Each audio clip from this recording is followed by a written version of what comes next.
بسم الله الرحمن الرحيم الحمد لله رب العالمين وصلى الله وسلم وبارك على نبينا الأمين محمد وعلى آله وصحبه والتابعين لهم بإحسان إلى يوم الدين أما بعد السلام عليكم ورحمة الله وبركاته بمجمع درجة الله سبحانه وتعالى اندن ثراو اندن التنككو يازنا سبحانه وتعالى يوم تقوى السن مفرات تزازاتوچن በተቻለ መጠን ማክበርና ክልከላውን በቁርጠኝነት መራቅና መታቀብ የአላህ Subhanahu Wa Ta'ala ትእዛዝ ነው። ተቅዋ የሚባለው ይሄ ነው። ተቅዋ የሚባለው አላህን Subhanahu Wa Ta'ala በተቻለ መጠን መገዛትና ትእዛዛቱን ማክበር ክልከላዎችን በቁርጠኝነትና በእርግጠኝነት መራቅና መሸሽ ነው። ክልከላ መተው ብቻ ስለሆነ አቅም አይጠይቅም። አንድ ነገር ተው ለማለት በቃ ከዛ ነገር መታቀብ ብቻ ስለሆነ አቅም አልተጠየቀም። አላህ Subhanahu Wa Ta'ala ፈተቁላህ ማስተጣዕቱም ሲል ያቅማችሁን ያህል ፍሩኝ ሲል አላህ Subhanahu Wa Ta'ala ነብዩ ሰለላሁ ዐለይሂ ወሰለም በሐዲሳቸው ላይ አብራርተዋል። فإذا أمرتكم بشيء فأتوا منه ما استطعتم አንድ ነገር ስሩ ብዬ ካዘዝኳችሁ ያቅማችሁን ረሱል ዐለይሂ ሰላቱ ወሰለም ምክንያቱም የአንድ ተግባር እንደምታውቁት መፈጸም አቅም ይጠይቃል። መስራት ማድረግ ስለሆነ ማለት ነው፣ መተግበር ስለሆነ وما نهيتكم عنه فاجتنبوه ክልከላን በተመለከተ ግን አንድ ነገር ከከለከልኳችሁ እጅግ ራቁት ነው ያሉት ዐለይሂ ሰላቱ ወሰለም يقولون أي فلتكن المعاصي في جنب وأنتم في جنب آخر እናንተና ወንጀል የተለያየ መስመር ውስጥ መግባት አለባችሁ ነው። ወንጀል ሌላ እናንተ ሌላ በጣም መራራቅን ያሳያል። ኢጅቲናብ የሚለው ኢብቲዓድ ብቻ አይደለም፣ በጣም መራራቅን ያሳያል። ለምንድነው? ክልከላዎች መተው ብቻ ስለሆነ ነው። የሆነ ነገር እርግፍ አድርጎ መተው ነው። ተግባር ግን መስራት፣ መናገር፣ የሰውነት አካልን ማንቀሳቀስ፣ ትእዛዛትን መፈጸም አቅም ይጠይቃል። ስለዚህ ነው ያቅማችሁን ያህል የቻላችሁትን ያህል የሚባለው ትእዛዝ ላይ። ክልከላ ግን የቻልከውን ያህል ከወንጀል ራቅ አይባልም። አንድ ሰው በቃ መራቅ አለብህ ቁርጥ አድርጎ ነው መተው ያለበት፣ ምክንያቱም አጥፊ በመሆኑ የተነሳ ነው። እና አላህ Subhanahu Wa Ta'ala በዱንያም ይሁን በአኺራ ለስኬትና ለትክክለኛ ለሚፈለግበት ደረጃ ለመድረስ يعني ተቅዋ የዛ አድራሻ ዑንዋን የዛ መለኪያ وأنه ما ساكا من قد اندهنا نقرنا. يقول الله عز وجل يا أيها الذين آمنوا اتقوا الله حق تقاته ولا تموتن إلا وأنتم مسلمون. الله عز وجل بزيه بتكبر قالوا من الله يا أيها الذين آمنوا أن أنت يامناتشو سوتشوي. عبد الله بن مسعود رضي الله عنه من يلالو الله سبحانه وتعالى يهنا ملك تلا يا أيها الذين آمنوا بلو كتتعرى فأرعه سمعك ልብህን ጆሮህን በደንብ ስጠው ልብ ብለህ አድመጥ ይሄን መልእክት ይላል። ከሁለት አንዱ ነውና ወይም መልካም ነገር ሊያዘህ ነው ወይም ከመጥፎ ነገር ሊከለከል ሲፈልግ ነው። ያጠራሩን ስልት አስተውላችኋል? እናንተ ያመናችሁ ሰዎች ሆይ እናንተ ሰዎች አይደለም ያለው አላህ ዐዘ ወጀል። ኢዘን አማኝ የሆኑ ሰዎችን የሚጠራበት አገላለጽ ለየት ያለ ነው። መልእክቱም ቀጣዩ መልእክት ራሱ በጣም ወሳኝ መሆኑን ነው የሚያሳየው። አንድ ሰው ልጁን ልጄ ሆይ ሲለውና አንተ ልጅ ይሻልሃል እናንተ ሰዎች ምናምን ሲል ይለያያል። የቃሉ አጠቃቀምና አገባብ ራሱ ወደ ራሱ ሲያስጠጋ በመልካም አገላለጽና አጠራር ሲጠራቸው የሚፈልገው በጣም አንገብጋቢ ነገር መሆኑን ያሳያል። በሌላውም በኩል ቢሆን ማለት ነው። ያ አዩሃ الذين آمنوا اتقوا الله አላህን ፍሩ አለ። ምን አይነት ፍራቻ? حق تقاته ተገቢ የሆነውን ፍራቻ፣ ተፈላጊ የሆነውን ፍራቻ ፍሩት። ولا تموتن إلا وأنتم مسلمون ሙስሊሞች ካልሆናችሁ በቀር እንዳትሞቱ ይላል አላህ ዐዘ ወጀል። በእጃችን እኮ አይደለም ሙስሊም ሆኖ መሞት ካፊር ሆኖ መሞት አይደለም፣ በአላህ ዐዘ ወጀል ልጅ ነው። ግን ምንድነው የተፈለገው? መስመሩን ሳትለቅ በዛ ላይ እስከ መጨረሻው ጽና። ሞት በድንገት አይደለም የሚመጣው፣ መቼ እንደሚመጣ እንዴት እንደሚመጣ አይታወቅም አይደል? ስለዚህ ሙስሊም ሆኖ መሞት ማለት በየትኛውም አጋጣሚና ሁኔታ ሙስሊም ከመሆን ውጪ እንዳታስብ። በሁለመና የህይወትህ ክፍል ሆይ የሰው ልጅ በዛ መስመር ላይ ተጓዝ። ቀጥ ብለህ ስትሄድ ሙስሊም ሆነህ ስትሄድ ሞት በድንገት ሲመጣ በዛ አቋም ላይ ሆነህ ሞትክ ማለት ነው እንጂ ሞት ሲደርስ አይደለም። ትክክለኛ ለአላህ ዐዘ ወጀል ያለንን ታዛዥነት፣ ልባዊ ታዛዥነት፣ ንግግራዊ ተግባራዊ ታዛዥነታችንን የምናንጸባርቀው ልክ ሞት ቀጠሮ ሲመጣ ሳይሆን ሁሉ ጊዜ ማለት ነው። በቃ ሁሉ ጊዜ ዝግጁ ሆነን እንድንኖር ነው የሚያዘን። ይሄ የቁርአን አያ ሲወርድ ምን ይላሉ? ሰሐበቱ ረሱልላህ ሰለላሁ ዐለይሂ ወሰለም በጣም አሳሰባቸው። حق تقاته የሚለው ተገቢውን ፍራቻ ፍሩ የሚለው በጣም አዳጋች ነው። በቃ በተፈላጊው መልኩ አላህ እንደሚፈልገው አንተ እንደቻልከው እኛ እንደምፈልገው ሳይሆን አላህ ልክ እንደሚፈልገውን ተገቢውን ፍራቻ ፍሩት። ይሄ ነገር አሳሰባቸው። ሲያጣይቁ አላህ ዐዘ ወጀል ፈተቁላህ መስተጣዕቱም የሚለውን አንቀጽ አወረደ። ያቅማችሁን ያህል አላህን ፍሩት ይላል ሱብሓነሁ ወተዓላ። ትልቁ ጥያቄ ወንድሞቼ፣ አባቶቼ እና እህቶቼ፣ ትልቁ ጥያቄ ያቅማችሁን ነው የተባለው። የአላህ ፍራቻ እኔ በግሌ ሁላችንም አንድ ነገር ቆም ብለን ራሳችንን መጠየቅ አለብን። አላህን የአቅሜን ያክል ፈርቻለሁ እንዴ? ነው ከአቅም በላይ አይደለም። ምን ችለውን ያክል ትእዛዛቶችን አክብረናል። አቅማችን የፈቀደውን እስከ ጥግ ድረስ ማለት ነው። የእሱን መመሪያ አክብረናል። ክልከላዎችን አቅማችን እስኪፈቅድ እስከ ጥግ ድረስ ለመታቀብና ከዛ ነገር ራሳችንን ለመሰብሰብ በቅተናል አልበቃንም፣ ችሎታው አለኝ የለኝም፣ ነኝ አይደለሁም የሚለውን ነገር ቆም ብለን መመርመር እንዳለብን ያሳየናል። وقال الله عز وجل ومن يطع الله ورسوله ويخشى الله ويتقه فأولئك هم الفائزون. الله عز وجل من ይላል አላህና መልእክተኛውን የታዘዘ አላህን ጠንቅቆ የፈራ አውቆ የፈራና ጥንቃቄ ያደረገ በመመሪያው ላይ እነሱ ለስኬት የበቁት በእርግጥ እነሱ ናቸው ይላል አላህ Subhanahu Wa Ta'ala። ተቅዋ ትልቅ ነገር ስለሆነ ይሄን ባህሪ የተላበሱትን ሰዎች አላህ Subhanahu Wa Ta'ala ከነሱ ጋር እንዳለ አብሮነቱን ገልጿል Subhanahu Wa Ta'ala። በአካሉ አይደለም አብሮነቱ። እንደምታውቁት አላህ Azza wa Jalla ከዓርሽ በላይ ነው Subhanahu Wa Ta'ala። ከዓርሽ በላይነቱ ከሱ ልቅና ሀያልነት ማንነት ጋር የሚሄድ ነው Subhanahu Wa Ta'ala። ከማንም ፍጡር ጋር አይመሳሰልም። በቁርአን ላይ እንዳስቀመጠው ليس كمثله شيء وهو السميع البصير። ስለ አላህ ስሞችና ባህሪያቶች እግረ መንገዳችንን ስናረጋግጥና ስናጸድቅ ከየትኛውም ፍጥረታት ጋር ማመሳሰል የለብንም በፍጹም። አይምሮአችን ላይ ውል ማለት ዝር ማለት የለበትም ጭራሽ። ምክንያቱም የአላህ ዐዘ ወጀል ስሞችና ባህሪያቶቹ ከራሱ ልቅናና ማንነት ጋር የተያያዘ ነው። ከፍጥር ጋር በምንም አይገናኝም። ለዚህ ነው ቀድሞ ስለሱ ባህሪ ሲያወራ ليس كمثله شيء እሱን የሚመስል የለም ማለት خلاص። ወደዚህ ሐሳብ አይምሮአችን እንዳይሄድ ልቦናችን ወደዛ እንዳይዞር ቀድሞውኑ መንገዱን ዘግቷል Subhanahu Wa Ta'ala። በቃ እኔን የሚመስል የለም፣ ሰሚና ግን ተመልካች ነኝ አለ Subhanahu Wa Ta'ala። ስለዚህ ከዛ በኋላ ሰሚነቱና ተመልካችነቱ እንደ ፍጡር ነው ልንል አንችልም ማለት ነው። በቃ ምክንያቱም በሩን ከመጀመሪያው ዘግቷል Subhanahu Wa Ta'ala። ምክንያቱም እኛ በሰው ደረጃ አንተ የሰው ልጅ ሆይ መስሚያና መመልከቻ እንደ እንስሳ ነው እንደ ጉንዳን ነው ቢባል ደስ ይለናል? ደስ ይለናል አይደለም። እኛም ፍጡር እሱም ፍጡር ነው። ለምንድን ነው ደስ ማይለን? በቃ ስለማይገናኝ ልዩነት ስላለን ነው። አንተ አቅልህ እንደ እንስሳ ነው ቢባል አንድ ሰው ምንድነው የሚያስበው የሚሰማው ስሜት? በቃ መመሳሰል የሌለበት አይመሳሰልም፣ የሚመሳሰል ይመሳሰላል። ፈጣሪና ፍጡር በምንም ተአምር በምንም መልኩ አይመሳሰልም። ምክንያቱም ፈጣሪ ፈጣሪ ነውና ፍጡር ፍጡር ነውና በቃ የሚገናኙበት ምንም መስመር የለም።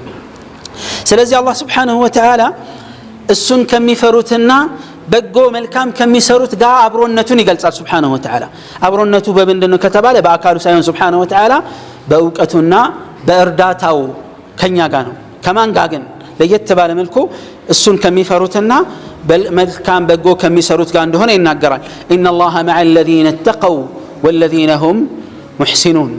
አላህን ከሚፈሩትና ስራቸውን አሳማሪ ከሆኑ ሰዎች ጋር ነው ይላል አላህ Subhanahu Wa Ta'ala። የሥራ ማማር መለኪያው ሸሪዓ ውስጥ ሁለት ነገር ነው። አንደኛ የሚሰራው ስራ ለአላህ ሆኖ መሰራቱ ነው፣ ለአላህ ተብሎ መሰራቱ ነው። እዩልኝ የሌለበት ታይታ የሌለበት ስሙልኝ የሌለበት ዒባዳ ሲሆን ነው አላህ ዘንድ ተቀባይነት የሚኖረውና ስራው ምርጥ ነው የሚያስብለው። ሁለተኛው መለኪያ የነብዩን ሰለላሁ ዐለይሂ ወአሊሂ ወሰለም ፈለግ የተከተለ መሆን አለበት። ያ አምልኮት ማለት ነው። ምሳሌ ለመውሰድ ያክል ሰላት العصر ስንት ረካዓ ነው? 4 ረካዓ ነው አይደል? መሰገድ ያለበት ለማን ነው? ለአላህ ዐዘ ወጀል ነው አይደል? ለሰው ብሎ ለስልጣን ብሎ ዱንያን ፍለጋ ብሎ ሰው ሙስሊም አይደለም እንዳይለኝ ብሎ ፈርቶ መስገድ አይቻልም። መሰገድ ያለበት ለማን ነው? ለአላህ Subhanahu Wa Ta'ala ብቻ ነው። በጀማዓ የምንስገደው በግል የምንስገደው በየትኛውም መልኩ ብንሰግደው ይሄ አንዱ ነው። ሁለተኛ ስንት ረካዓ ነው? 4 ረካዓ ነው። አንዱ ሰው ኢማኔ ጠንካራ ነው ወይም ደካማ ነውና 5 አድርጌ ልስገድ ቢል ተቀባይነት አለው? የለውም። ለምንድን ነው የሌለው? ወሬ አይደለም የጨመረው። ልብ በሉ ተክቢራ ነው አይደል? ፋቲሃ ነው የጨመረው። ሱብሃነ ረቢል ዐዚም ሱብሃነ ረቢል አዕላ ሌሎቹ ረካዓዎች ላይ የሚደረገውና ያደረገው ዒባዳን እኮ እየሰራ ያለው ነገር ዚክር ነው ሰላት ነው ሌላ ምንም ነገር የለውም። ግን ተቀባይነት የለውም። በሙስሊሞች የጋራ ስምምነት ኢጅማዕ بإجماع المسلمين ሙሳፊር ከሆነ ስንት ረካዓ ነው? 2 ረካዓ መስገድ ይችላል አይደል? ከዛ ውጭ ያለ አማራጭ ቋጠረ የተገደበ ነገር ስላለው ነው። ነብዩ አለይሂ ሰላቱ ወሰለም ሰሉ ከማ ረአይቱሙኒ ኡሰሊ ብላል። 4 ረካዓ ነው መጨመር አይቻልም። ኢማኑ ቢጨምርም ተራራ የሚያክል ኢማን ቢኖረው ትንሽዬ ጉንዳን ጩጫን የሚያክል ኢማን ቢኖረው አይለወጥም ሁክሙ አይደል የሸሪዓ ሁክም ሁሉም እንደዚህ መሆን አለበት የነብዩን ሰለላሁ ዐለይሂ ወሰለም ፈለግ ካልተከተለ ረካዓው ስለበዛ አይደለም አጅሩ የሚያገኘው በቃ ከሱና ጋር ገጥሟል ወይንስ አልገጠመም ታዲያ አላህ ዐዘ ወጀል አብሮነቱን የገለጸው ከማን ጋር ነው እሱን ከሚፈሩትና ስራቸውን ከሚያሳምሩት ስራ ማሳመሪያ ሁለት ነገሮች ናቸው ብለናል አንደኛ إخلاص العمل لله عز وجل سراو لله ብቻ ብሎ መፈጸም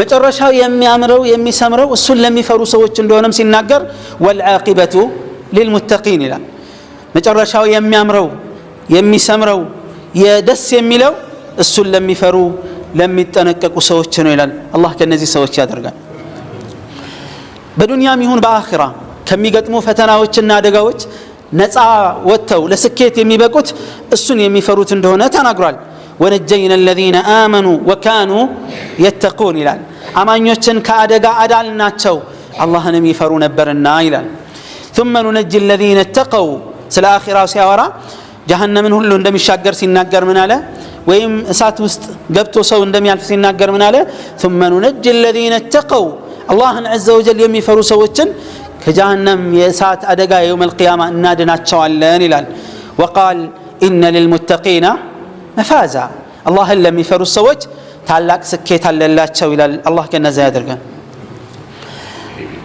والمتقون من المؤمنين هم اولياء الله يا الله ወዳጅ እንዳለ ታውቃላችሁ አይደል አላህ ወልዮች አሉት ወዳጆች አሉት ልክ የሸይጣን ወዳጆች እንዳሉት ሁሉ የአላህ ወዳጆች አሉ የአላህ ወዳጆች መለኪያቸው ቁርአን ላይ መስፈርቱ ተቀምጧል ዕውቀት አልተገደበም ብሔር አልተገደበም የሥራ ዘርፍ አልተገደበም መለኪያው የሚከተለው ብቻ ነው አላ ኢላላህ ንቁ አዋጅ አድምጡ አስተውሉ ኢነ አውሊያ አላህ የአላህ ወዳጆች እኮ በርግጥ ላ ኸውፉን ዐለይሂም ወላ ሁም يحزنون ፍርሃትም ይሁን ስጋት የለባቸውም ሐዘን የለባቸውም እነማን ናቸው እነዚህ الذين آمنوا وكانوا يتقون እነዚያ ያመኑና አላህን ይፈሩ የነበሩ ሰዎች ናቸው አለ አላህ طيب ስለዚህ ምን ተባለ من كان لله تقيا كان له وليا አላህን የሚፈራ ማንም ሰው ዓሊምም ይሁን ጃሂል ነጋዴም ይሁን ተራ ስራ ይስራ የትኛውም እርከን ላይ የሥራ እርከንና ክፍል ላይ ይሁን ሐላል እስከሆነ ጊዜ ድረስ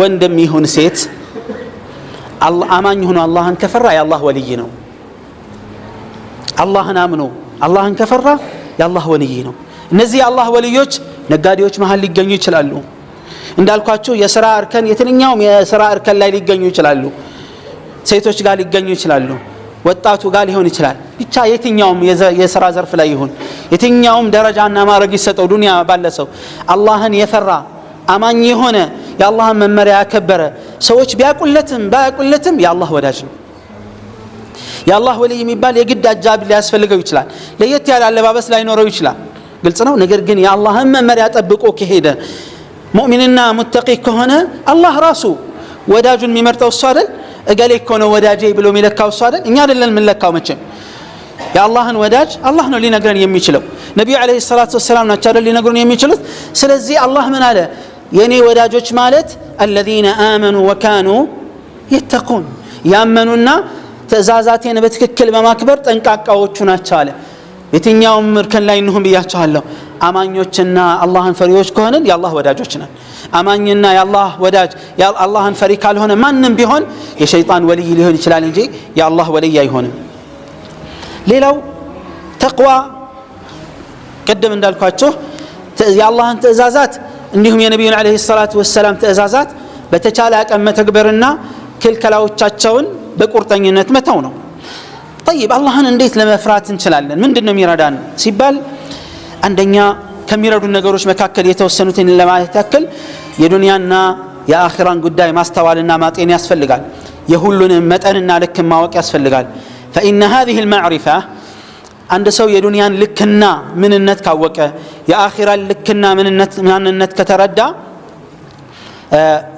እድለኛ እንዲሆን ያረጋዋል ዱንያን ለአኺራው እንዲጠቀም ያደርጋል ዱንያው አኺራውን እንዳያጠፋበት ይጠነቀቃል ውጤቱ ምን ይሆናል ከጀሃነም ተጠብቆ ጀነት የሚገባ ይሆናል። ለዚህ ነው አላህ Subhanahu Wa Ta'ala ጀነት ለማን እንደተዘጋጀ ተናግሯል። ኡዒደት ሊልሙተቂን አላህን ለሚፈሩ ለጠንቃቃዎቹ ነው የተዘጋጀችው ጀነት ይላል። ያ ብርቁ ሀገር፣ ያ ውዱ ሀገር፣ ያ ስንቱ ደማቸውን ያፈሰሱለት እንቅልፋቸውን ያጡለት ነቢያቶች፣ የአላህ عز وجل የአላህ መልእክተኞች፣ እንደዚሁም ደግሞ የአላህ ወዳጆች ሳሊሖቹ ሰሓባዎቹ፣ ከዛ በኋላ የመጡት ደጋጎቹ ዑለማዎቹ፣ ዓቢዶቹ፣ ተቂዮቹ በጣም የለፉለት ብዙ ያለቀሱለት ብዙ መስዋዕትነት የከፈሉለት ነፍሳቸውን ገንዘባቸውን ማንነታቸውን አሳልፈው የሰጡትን ጀነት ማግኘት የሚችለው የሚታደለው አላህን የፈራ ሰው ብቻ ነው። ጀነት በዝምድና አይገባም፣ በዘር አይገባም፣ በቋንቋ አይገባም፣ በምንም ነገር በሀብት በስልጣን በምናምን አይገባም። የሰራ ይገባል፣ ያልሰራና በምኞት የቀረ ምኞት ሆኖ ይቀርበታል። ምንም ያገኘው አይነት ጥቅም የለም። ተቅዋን እንዴት እናሳድጋለን? ልባችን ውስጥ የአላህን ትእዛዝ ቅድም እንዳልኳቸው ነው። ምንም ለየት ያለ ተአምር የለውም። ዲናችንን መማር የተማርነውን ነገር በአግባቡ መረዳትና ማመን ከዛ ወደ ተግባር ከቀየርን ተቅዋን ማሳደግ ችለናል ልባችን ውስጥ ማለት ነው። ይህን ያደረገ ሰው አላህን አውቆ በመጠኑ አላህን የተገዛ እንዳቅሙ አላህ ሂዳያን ይጨምርለታል፣ ስኬትን ይጨምርለታል፣ ተውፊቅን ይጨምርለታል፣ ጽናትን ይጨምርለታል። الله سبحانه وتعالى قال والذين اهتدوا زادهم هدى وآتاهم تقواهم نزام الكامل من قد يجمروا سوج يتقانوا سوج الله قنات شان ጨመራቸው ይላል ጽናትን ጨመረላቸው وآتاهم تقواهم ጥንቃቄያቸውን የአላህን ፍራቻንም ሰጣቸው ይላል። ስንጀምር ነው አላህ የሚጨምርልን እንጂ በምኞት አይደለም። ምን አለ እንደነንተና በሆንኩኝ ዲን በዛ አይገለጽም። ለዚህ ነው ምንድነው የተባለው ليس الإيمان إلى الحسن البصري ليس الإيمان بالتحلي ولا بالتمني إيمان بمجاجيت اليوم بمنيوت هيجنين إنما الإيمان شيء وإنما الإيمان شيء وقر في القلب وصدقه العمل إيمانكم مالت بلب وسط يسرص يعرفنا كذا بتكبار يترغغطنا بتكبار يتترجم ነው ይላል። ሐቂቃ ይሄ ነው ተቅዋና ኢማን የሚባለው እንጂ ሌላ ነገር የለውም። የኸይርን መንገድ የጀመረ አላህ ያሳካለታል፣ ዕውቀትን ይጨምርለታል፣ ዒባዳውን ይጨምርለታል፣ ታዛዥነቱን ይጨምርለታል፣ የኸይርን መንገድ ሁሉ ያገራለታል። ኸይርን የተወ ግን ችላ ያለ እየሰነፈ እየሞተ ይወርዳል። ለተቅዋ ከሚረዱ ነገሮች መካከል ጾም ላይ መጠንከር ነው። طبعا የመጀመሪያው እምነትን በደንብ ማጽናት ማጥራት ያስፈልጋል። እምነት ተውሂድ ዓቂዳ በእውቀት ነው ሊጠራ የሚችለው። በቁርአንና ሐዲስ ያዝነው እምነት ሊኖር ይችላል። የሆነ አቋም ይዘን ሊሆን ይችላል። ከየት እንደወሰድነው ማናቃቸው ብዙ እምነቶች ሊኖሩ ይችላሉ። ከወላጆቻችን እንውሰድ፣ ከጎረቤቶቻችን እንውሰድ፣ ከካፊሮቹ እንውሰድ፣ ከባዕድ ከዘመድ ከሩቅ ማናቃቸው ግን አንዳንዴ ውስጣችን ሰርጸው የሚገቡ እምነቶች አሉ። እነዛ የግድ ቁርአንና ሐዲስ ውስጥ መጥተው መፈተሽ የግድ ነው የሚሉት። ምክንያቱም ማንነታችንን የሚመረምርልን ሳይዋሽና ሳይደብቀን የሚነግረን ከቁርአንና ከሐዲስ ማን የተሻለ ማንም የለም። የሆነ ወዳጅ የሆነ ሰው ጋር ብንሄድ ሀብታችንን አይቶ ጫናችንን አይቶ ስልጣናችንን አይቶ ኮስተር ብሏል ላላ ብሏል የሚለውን አይቶ የሆነ ነገር ሊነግረንም ሊደብቀንም ይችላል። ግን አላህ Subhanahu Wa Ta'ala የሚሆን መልእክተኛው ሰለላሁ ዐለይሂ ወሰለም ከኛ የሚደብቁት ምንም ነገር የለም። ለዚህ ነው እኛ ዲንን ተምረን ከቁርአንና ሐዲስ ጋር ቁጭ ብለን ስናይ እኛና ቁርአንና ሐዲስ ብዙ ጋፕና ክፍተት እንዳለብን እናያለን። አጂብ እንላለን። ሰሃበቱ ረሱልላህ ሰለላሁ ዐለይሂ ወሰለም ልበሉ የነበሩበት እምነትና አቋም ነበር አይደል? ነብዩ ዐለይሂ ሰላቱ ሰላም ከመላካቸው በፊት የተደበላለቀ እምነት አለ፣ ትክክልም የሆነ ነገር አለ፣ የተሳሳተም እምነት ነበራቸው። ነብዩ ዐለይሂ ሰላቱ ሰላም መተው ሲያርሟቸው እያንዳንዱን እርምጃ እያንዳንዱን ነገር ከነብዩ ዐለይሂ ሰላቱ ሰላም ልባቸውን ከፍተው ነበር የሚጠብቁት። ለምሳሌ ከነበሩት ክስተቶች አንዱ ሐጀተል ወዳዕ ላይ የሚያውቁትን ጥያቄ ጠይቀዋቸው ሰሓባዎቹ እኛ እናቅም ብለው የረሱልን ዐለይሂ ሰላቱ ወሰላም እርማትም ካለ መልስ በጉጉት ይጠብቁ ነበረ። ይሄ አሁን ያለንበት ወር ምን ወር እንደሆነ ታውቃላችሁ ሲሉ ሰሓቦቹ ግራ ገባቸው፣ ዝም አሉ። አናቅም እንዴ ዙል ሒጃ አይደል እንዴ አሉ ረሱል ዐለይሂ ሰላቱ ወሰላም። ሰሓባዎቹ እኮ ወሩ ጠፍቷቸው አይደለም የሆነ እርማት ይኖራል በማለት ነው ቀድሞ መናገር የማይፈልጉት። በቃ ለመታረም ዝግጁ ስለሆኑ ማለት ነው። ነብዩ አለይሂ ሰላቱ ወሰለም የሚታረመውን ነገር እያረሙ ትክክል የሆነውን እያጸኑ ሲቀጥሉ ስለነበረ ሙሉ ዝግጁነት ነው የሰጡት ራሳቸውን አሳልፈው ማለት ነው። ትክክለኛ ሙስሊም መሆን ምንችለው ልክ እንደ ሰሃበቱ ረሱላህ ሰለላሁ ዐለይሂ ወሰለም ማንነታችንን ትተን ባህላችንን ማንኛውም ነገር ትተን ንጹህ ማንነታችንን ለቁርአንና ለሐዲስ ሰተን ቁርአን እንዲያርመን ሐዲስ እንዲያርመን ትክክለኛ ዲን በትክክለኛው ዲን እንድንታረም ነው ራሳችንን ዝግጁ ማድረግ ያለብን። የዚህን ጊዜ ንጹህ ሰዎች እንሆናለን እንጂ አንዳንዱ ቁርአንና ሐዲስ እሱ እንዲከተለው ይፈልጋል። ለምን እንደዚህ ይባላል ይላል። ቁርአንና ሐዲስን መሪ ሳይሆን ተመሪ እንዲሆን የሚፈልግ ሰው አለ። ይሄ ስህተት ነው። ለምን እኛማ እኮ ንጹህ ብንሆን ኖሮ ምንም አያስፈልገንም ነበር። ነገር ግን ነብዩ አለይሂ ሰላቱ ወሰለም አላህ ያላካቸው ለምንድን ነው?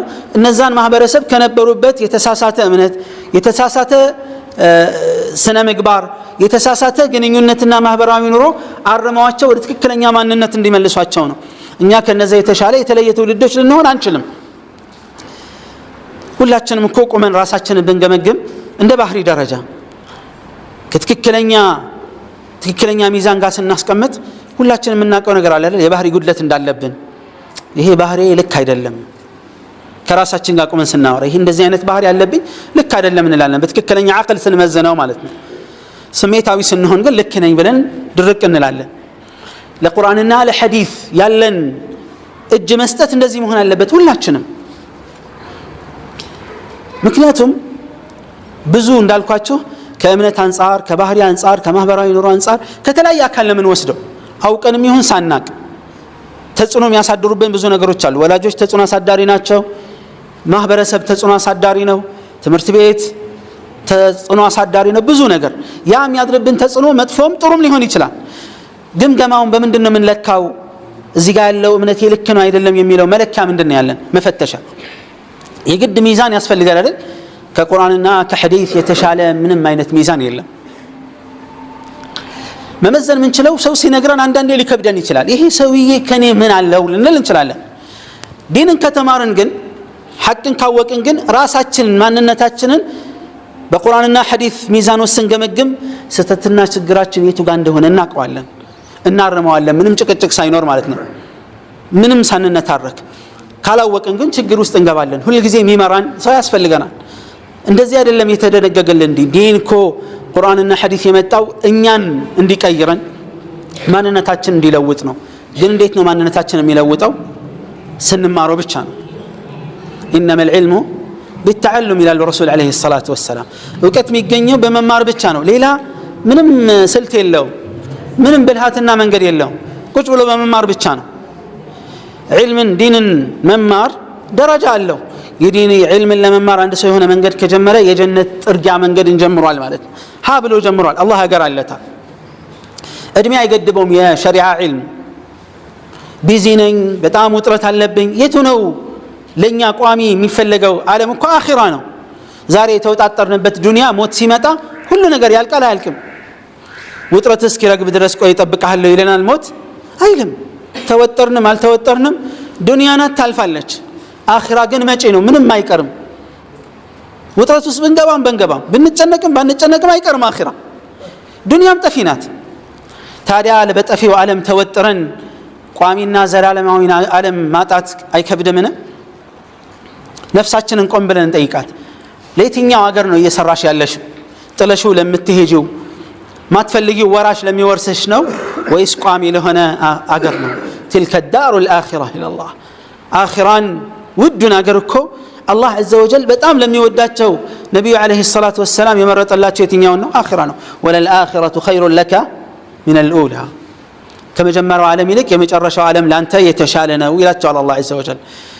ለተወዳጁ ነብዩ አለይሂ ሰላቱ ወሰለም አላህ ያንን ከመረጠላቸው ለኛም ሚን ባቢ አውላ ነው ማለት ነው። ተቅዋን ከሚያመጡልን ሌሎች ነገሮች መካከል አንዱ ጾም ነው። ዋጅብም ሱናውን ጾም ስንጾም ተቅዋችን እንዲጎለብት ያደርግልናል። ያ አዩሃ الذين آمنوا كتب عليكم الصيام كما كتب على الذين من قبلكم لعلكم تتقون إلى الله سبحانه وتعالى። ለዚህ ነው ረሱል አለይሂ ሰላቱ ወሰለም ጾምን አደራ ብለው ያዘዙት እሱን የሚመጥነውም የለም እስከ ማለት የደረሱት። في حديث أبي أمامة رضي الله عنه من قالوا እንዲህ ብለው ረሱል ሰለላሁ ዐለይሂ ወሰለም ጠየቅኳቸው አሉ። ሙርኒ ቢዐመሊን የሆነ ነገር እዘዙኝ እስቲ አንድን ተግባር ብዬ አልኳቸው ይላሉ አቢ ኡማማ። عليك بالصوم فإنه لا عدل له ጾምን አደራህን ብለው አሉኛል። ጾምን አደራህን እሱን የሚያከለው ምንም ነገር የለም። قلت يا رسول الله مرني بعمل አሁንም ደገሙ የሆነን ስራ መስራውን ለየት ያለ ነገር እዘዙኝ ብለው ሲሏቸው የአላህ መልእክተኛ አለይሂ ሰላቱ ሰላም ምን አሉ? عليك بالصوم فإنه لا عدل له ጾምን አደራህን ሚስተካከለውና የሚወዳደረው ነገር የለም አሉ። ሌላው ተቅዋን ማጎልበት የምንችልበት መንገድ ሌላው ምንድነው? አላህን የሚፈሩ ሰዎችን ባህሪ መላበስ ነው፣ ሆኖ መገኘት ነው። ሌላ ምንም ትርጉም የለው ብያችኋለሁ። ምኞት ዋጋ የለው። ምኞት ዝም ብሎ እንትና ነበሩ እንትን ስለሆነ ነው ለምን አትሰግድም ነገር እየሰገዳል እነሱማ ትርፍ ጊዜ ያላቸው እነሱማ ታደለው ምናምን አንተ ያልታደልክበት ምክንያት ምንድነው? ማን ከለከለህ ያንን እድል? አንዳንዴ ራሳችንን ምናታልልበት ነገር አለ። እንዳልኳችሁ የሆነ ነገር ሲነገር ሐዲስ እሳቸውማ ነብዩ አለይሂ ሰላቱ ሰላም ስለሆነ የአላህ መልእክተኛ ስለሆኑ ነው። ስለ ሰሃባ ሲናገር ሰሃባዎች ስለሆኑ ነው። እኛስ ምንድነው? እኛስ ኸይረኞች መሆን አንችልም? አዎ መልእክተኛ መሆን አንችልም፣ የታወቀ ነው። ከነብዩ አለይሂ ሰላቱ ሰላም በኋላ ሌላ ነብይ የለም። ሰሃቢይም ደረጃ መድረስ አንችልም። ሰሃቢ ያለፈ ማረግ ነው አይደል? ግን አላህን ፈሪ መሆን ያቅተናል? ሳሊህ መሆን ያቅተናል? ሙህሲን መሆን ያቅተናል? ያቅተንም። ራሳችንን ካልገደልን ካላሰልነፍን በስተቀር ለፍተው ተግተው ነው እዛ የደረሱት። አንተ አይሳካልህም የተባለ ሰው የለም መቼም ራሳችንን ካልገደልን በስተቀር። ዒባደላህ ራሳችንን ትልቅ ደረጃ እንስጠው። ከምን አንፃር ትልቅ ደረጃ እንስጠው ማለት መድረስ እችላለሁ መሆን አለብኝ ብለን ከፍ እናድርግ ራሳችንን። አልችልም ብለን አንግደለው ራሳችንን። አንዳንድ ሰዎች ታውቃላችሁ የሆኑ ሰዎችን ሲማጸኑ ታገኛለች። ለምንድን ነው? እነሱ የአላህ ወዳጅ ናቸው፣ ዱዓቸው ሙስተጃብ ነው። ያንተና የኔ ዱዓ ሙስተጃብ እንዳይሆን የከለከለው ነገር ምንድን ነው? አላህ አንተን አልቀበልም እነሱን ብቻ ነው የምቀበለው ብሎ አረጋግጧል? አላለም። የሸሪዓን መንገድ ከጠበቅን ዱዓችን ተቀባይነት ማያገኝበት ምክንያት አይኖርም። ዱዓ ተቀባይነት እንዳይኖረው የሚያግድ ነገር ካለ እሱን ካስወገድን በሸሪዓ ሚዛንና ሸሪዓው ባዘዘው መልኩ ካስወገድን ለምን አይቀበልንም አላህ Subhanahu Wa Ta'ala? አላህ እኮ ለማንም አያዳላም Subhanahu Wa Ta'ala። ሁላችንም የሱ ባሪያዎች አይደለን? ሁላችንም የሱ ፍጥሮች አይደለን? አያዳላም Subhanahu Wa Ta'ala። وما يظلم ربك أحد ولا يظلم ربك أحدا ጌታህ ማንንም አይበድልም ነው የሚለው Subhanahu Wa Ta'ala። طيب የአላህን ፍራቻ ልባችን ላይ ለማጎልበት ሌላ መንገድ ምንድነው ብለናል? አላህን የሚፈሩ ሰዎችን ባህሪ መላበስ ነው። እነማን ናቸው አላህን የሚፈሩ ሰዎች? ባህሪያቸው ምንድነው? ቁርአንና ሐዲስ ውስጥ አለ። እነዛን አይተን መላበስ ነው። ለምሳሌ አላህ ምን አለ? ليس البر أن تولوا وجوهكم قبل المشرق والمغرب ولكن البر የመልካም ስራ ጀነት ለማስገባት ብቁ የሆነው መልካም ስራ ወደ ምስራቁና ምዕራቡ አቅጣጫ መዞሩ ሳይሆን ነገር ግን ትክክለኛ መልካም ስራ የሚባለው የማን ነው? ቢሩ መን አመነ ቢላህ በአላህ ያመነ በመጨረሻው ቀን ያመነ በመላእክቶች በመጽሐፍቶች በነቢያቶችና وآتى المال على حبه ذوي القربى واليتامى والمساكين وابن السبيل وفي الرقاب وأقام الصلاة صلاة يسجد زكاة يسد قالوچون يطبقوا والصابرون في البأساء والضراء بدلوتنا بچግር ጊዜ የሚታገሱ ሰዎች وحين البأس أولئك الذين صدقوا وأولئك هم المتقون إلى الله سبحانه وتعالى ብዙ የቁርአን አንቀጾች ላይ የአማኞችን ባህሪ የእሱን የሚፈሩ ሰዎችን ባህሪ ይናገራል። ያንን ባህሪ አውቆ መላበስ ነው። ሌላ ምንም አያስፈልግም። የዚህን ጊዜ ተቅዋ ልባችን ውስጥ ይጎለብታል፣ ሰውነታችን ላይ ይንጸባረቃል፣ አላህ ዘንድ ይመዘገባል፣ መላእክቶች ያሰፍሩታል። ነገ የውመል ቂያማ የተሻለና ያማረ ውጤት ማግኘት እንችላለን። ሌላው አላህን ለመፍራት ከሚረዱ ነገሮች መካከል التمسك بهدي النبي صلى الله عليه وسلم والابتعاد عن البدع المحدثة في الدين የነብዩን አለይሂ ሰላቱ ወሰላም ሱና አውቆ ጠንቅቆ አጠንክሮ አበርትቶ መያዝ ነው። በትክክል ሱና ስንል እዚህ ጋር የተፈለገው ዋጅብ ያልሆነ ማለት ሳይሆን የነብዩን አለይሂ ሰላቱ ወሰላም ፈለግ በእምነት ላይ የነበራቸውን አቋም፣ በአምልኮት ላይ የነበራቸውን አቋም፣ በማህበራዊ ኑሮ ላይ የነበራቸውን ማንነት፣ ስነ ምግባራቸውን ይህን ሁሉ አጥብቀን አሳምረን መያዝ ያስፈልጋል። በተቃራኒው ዲን ውስጥ ሊፈጠሩ ከሚችሉ ሰዎች ከፈጠሯቸው ወይም ወደፊትም ሊፈጠሩ ወይም ከተፈጠሩ ፈጠራዎችና መጤ ትክክለኛ ካልሆኑ እምነቶች አመለካከቶችና ተግባራዊ ቢድዓዎች ራስን ማራቅ ነው። ይሄ ለተቅዋ ይጠቅመናል። ለዚህም ማስረጃ አላህ ምን ይላል? وأن هذا صراطي مستقيما فاتبعوه ይሄ የኔ ቀጥተኛው መንገድ ነው ተከተሉት በላቸው ይላል አላህ።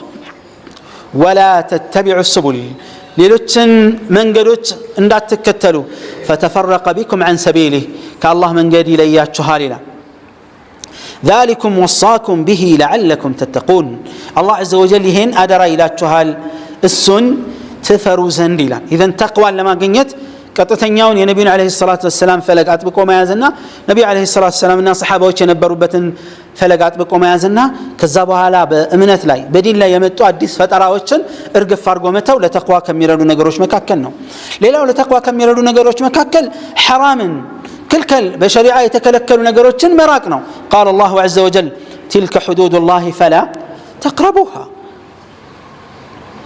كذلك يبين الله آياته للناس لعلهم يتقون ለተቅዋ እንደሚረዳ የአላህ ገደብና ክልከላዎች አሉ፣ ድንበሮች አሉ፣ እንዳታልፉ ይላል አላህ። ወሰኖቹን ጠብቁ። ሐራም የሆኑ ነገሮች የአላህ ወሰኖች ናቸው፣ እነዛን እንዳትዳፈሩ ተቅዋ ታገኙ ዘንድ ይላል። ተቅዋን ከምናገኝበት ሌላው ነገር ምንድነው? የአላህን ዐዘ ወጀል አያት አልሸርዕያ ወልከውንያን ማስተዋል ነው። ቁርአናዊ አንቀጾችን ማስተዋልና ማስተንተን፣ እንደዚሁም ደግሞ የፈጠራቸውን ፍጥረታት ማጤንና ማስተንተን። ፍጥረታትን ስናስተነትን የፈጣሪን ኃያልነት የአላህ ታላቅነት ልባችን ውስጥ ያድራል፣ ይጎለብታል። አላህ ለምሳሌ ወፊ አንፉሲኩም አፈላ ቱብሲሩን ይላል። ስለ ራሳቸው አትመለከቱምን ይላል። እስቲ በአስተውሎት የአላህን ስብሓነሁ ወተዓላ ፍጥረታት ከማስተንተን አንጻር እጃችንን እግራችንን መመልከት የምንችላቸውን የሰውነት አካሎች ተመልክተን እናጤነው እስቲ በደንብ እናስተውለው። የአላህን ኃያልነት፣ ረቂቅ አምላክነት፣ ጥበበኛ መሆኑን ኃያል መሆኑን ያስተምሩናል። ስለዚህ አላህ ስብሓነሁ ወተዓላ ምናል? ኢነ ፊ እኽቲላፊ ሌይሊ ወነሃር የቀንና የምሽት መቃየር ወማ ኸለቀ አላሁ ፊ ሰማዋት ወልአርድ አላህ ስብሓነሁ ወተዓላ ሰማያትና ምድር የፈጠራቸው ነገሮች ሁሉ ለአያትን ሊቀውም የተቁን አላህን ለሚፈሩ ሰዎች ለጠንቃቃዎቹ ትልቅ ተአምር አለው ይላል አላህ ዐዘ ወጀል። ሌላው ከሚያስፈልጉ ነገሮች መካከል ዚክርን ማብዛት፣ ቁርአንን መቅራት ማብዛት፣ መካሪና ታማኝ የሆኑ ሰዎች ጋር ጓደኛ መሆን፣ ስለ አኺራም የሚመክርህ አላህን ፍራ የሚል ጓደኛ መምረጥ፣ የመጥፎ ሰዎችና የፈጠራ ሰዎችን የወንጀል ሰዎችን መራቅና ራስን ማሸሽ ለተቅዋ ከሚረዱ ነገሮች መካከል ነው። ሌላው አላህን የሚፈሩ ሰዎችን ታሪክ ማወቅ፣ የሳሊሖችን፣ የዑለማዎችን፣ የዙሃዶችን፣ የነቢያቶችን ታሪክ ማስተዋል፣ እነዚህን ካስተዋልን ለተቅዋ ይረዳናል። ሌላው የሚያስፈልገው ነገር ምንድነው? ሁል ጊዜ በቋሚነት ከአላህ ጋር ለመገናኘት ራስን ዝግጁ ማድረግ ያስፈልጋል። ሞት መቼ እንደሚመጣ አናቅምና ሁላችንም የውመል ቂያማ እነዚህ ነገሮች መጠየቃችን አይቀርም። እድሜህን በምን ፈጀኸው፣ ወጣትነትን በምን ጨረስከው የሚለው ጥያቄ የማይቀር ነው። ሌላው ጤንነትና የጊዜ መኖር ትልቅ ኒዕማ ነውና እነዚህን ኒዕማ መርሳትና መዘንጋት የለብንም። ዱንያ ላይ አላህን በመታዘዝ የደከመ የለፋ ሰው ፍሬውን የውመል ቂያማ ያገኘዋል፣ እረፍትና ደስታ ያገኘዋል። ለዚህ ነው ከሰለፎች ከቀደምት ምርጥ ትውልዶች ከሰሓባዎች ከታቢዖችና ከዛ በኋላ ከመጡት ምርጥ ትውልዶች ለአንደኛው እንዲህ አሏቸው። አላህን በመገዛት ላይ በጣም ሲለፉ አዩአቸውና ሰዎች ምን አሏቸው? እባክህን ነፍስህን ትንሽ ረፍት ስጣት አሏቸው። ፈቃለ ራሐተሃ ኡሪድ፣ እኔ አሁን መለፋው ነፍሴን ለማሳረፍ ስለምፈልግ ነው። ዛሬ አላህን በመገዛት ማፈጋት ነፍሴን ማጨናንቃት ለምንድን ነው? በኋላ እረፍት እንድታገኝ ብዬ ነው። ዛሬ ዝም ብዬ እረፍት ካበዛሁባት ነገ የጭንቁለት አይጠቅማትም፣ የጭንቁለት ጉዳት ይሆንባታል፣ እረፍቷን ታጣለች። ለዚህ ነው ኢማሙ አሕመድ ረሒመሁላህ ተጠየቁ፣ መተ ራሓ፣ አንድ ሰው እረፍት የሚያገኘው መቼ ነው? አረፍኩኝ ብሎ ዘና አረፍ ማለት የሚችለው ሲባል እግሩን የመጀመሪያ መጫማውን ወይም እግሩን ጀነት ላይ ሲያሳርፍ ነው። ትክክለኛ ረፍት ያለው እዛ ነው። ዱንያ ደስታችን በሐዘን የተበረዘ ነው፣ የማይቀር ነው። ጤናችን በበሽታ የታጀበ ነው። ማግኘት ከማጣት ጋር የተያያዘ ነው። ማልቀስ መሳቅ ከማልቀስ ጋር የተያያዘ ነው የማይቀር እነዚህ ነገሮች ተቀላቅለው ይቀጥላሉ ለማንም የማይቀር ነውና ማለት ነው ከዛ በኋላ ዱንያ መሰናበት ነው ንጹህ ህይወት መኖር የሚቻለው ጀነት ነው ግን የዛሬን ችግር ተቋቁመን የዛሬን ፈተና አልፈን ካልሆነ በስተቀር ዋጋ የለውም የዱንያ ፈተና አለ ከውጭ የሚመጣ ፈተና የሰው ሸይጣን ፈተና አለ የጅን ሸይጣን ፈተና አለ የውስጥ ደግሞ የነፍስያ ፈተና አለ ውትወታ አለ ያንን ሁሉ አሸንፎ ያንን ሁሉ ይዞ ተቆጣጥሮ መሄድ የቻለ ሰው ነው የታደለ የሚሆነው ስለዚህ ማንኛውም እርካታ እረፍት ተብሎ የሚታሰብ ነገር በወንጀል ከሆነ መጨረሻው ቁጭትና ጸጸት ነው የሚያስከትለው አላህን በመፍራት ላይ የተመሰረተ ከሆነ ግን ደስታና እረፍትን እንድናገኝ ያደርገናል አላህ Subhanahu Wa Ta'ala በሰማነው የምንሰራ ያድርገን ያየነውን ሐቅ የምንከተል ያድርገን اللهم ربنا آتنا في الدنيا حسنة وفي الآخرة حسنة وقنا عذاب النار اللهم آت نفوسنا تقواها وزكها أنت خير من زكاها أنت وليها ومولاها برحمتك يا أرحم الراحمين سبحان ربك رب العزة عما يصفون وسلام على المرسلين والحمد لله رب العالمين والسلام عليكم ورحمة الله وبركاته